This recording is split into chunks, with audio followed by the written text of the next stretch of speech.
Hello friends, இன்றைக்கு இந்த வீடியோவில் அரசு ஊழியர்களின் 8வது சம்பள கமிஷன் காரணமாக சம்பளம் 157% மற்றும் பென்ஷன் உயர்வு குறித்த ஒரு முக்கியமான அறிவிப்பு வெளியாகிருக்கு. அதை பற்றி தான் இந்த வீடியோவில் பார்க்க போகிறோம்.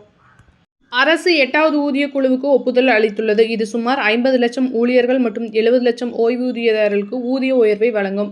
மேலும் அலவன்ஸ்கள் மற்றும் ஓய்வூதிய கணக்கீடுகளும் மாற்றியமைக்கப்படும். அரசு சமீபத்தில் 8வது ஊதிய குழுவின் TORக்கு ஒப்புதல் அளித்துள்ளது. இதன் மூலம் சுமார் 50 லட்சம் மத்திய அரசு பணியாளர்களுக்கும் 70 லட்சம் ஓய்வூதியதாரர்களுக்கும் ஊதிய உயர்வு கிடைக்கும் பாதை திறக்கப்பட்டுள்ளது. இந்த குழு தனது இறுதி அறிக்கையை 18 மாதங்களில் சமர்ப்பிக்கப்பட்டுள்ளது. அதாவது 2027க்குள் புதிய ஊதிய உயர்வு நடைமுறைக்கு வர வாய்ப்பு உள்ளது. 8வது ஊதிய குழு ஒரு தற்காலிக அமைப்பாகும். இதில் நீதிபதி ஓய்வு ரஞ்சன் தேசாப் தலைவராக நியமிக்கப்பட்டுள்ளார். அவருடன் ஒரு பகுதி நேர உறுப்பினர் மற்றும் ஒரு செயலாளர் இணைந்து பணியாற்றுவார்கள். தேவைப்பட்டால் இடைக்கால அறிக்கையும் வெளியிடப்படும். இந்த குழு நாட்டின் பொருளாதார நிலை, நிதி ஒழுங்கு, நிதி சுமை மற்றும் அரசு தனியார் ஊழியர்களின் ஊதிய வித்தியாசம் ஆகியவற்றையும் பரிசீலிக்க உள்ளது. பணியாளர்களின் அடிப்படை சம்பள உயர்வை தீர்மானிக்கும் முக்கிய ஃபேக்டர் இது. கணக்கீட்டின்படி ஃபிட்மென்ட் ஃபேக்டரானது 1.8 முதல் 2.57 வரை இருக்கலாம் என எதிர்பார்க்கப்படுகிறது.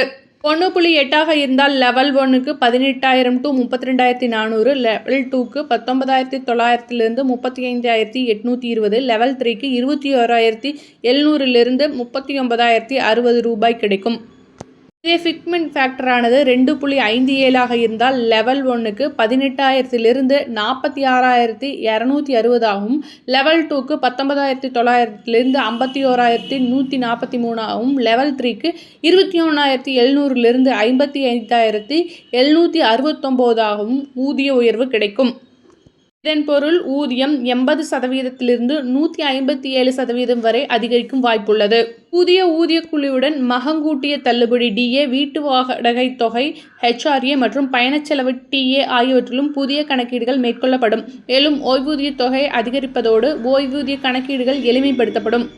8வது ஊதிய குழுவின் அறிக்கைக்கு பின் புதிய சம்பள அட்டவணை அமலுக்கு வரும். இதன் மூலம் ஊதிய நிலைகள், உயர்வுகள் மற்றும் பதவி அடிப்படையிலான மாற்றங்கள் தெளிவாக புரிந்து கொள்ளப்படும். மொத்தத்தில் 2027ஆம் ஆண்டு மத்திய அரசு ஊழியர்களுக்கும் ஓய்வூதியதாரர்களுக்கும் பெரிய ஊதிய உயர்வு கிடைக்கிறது.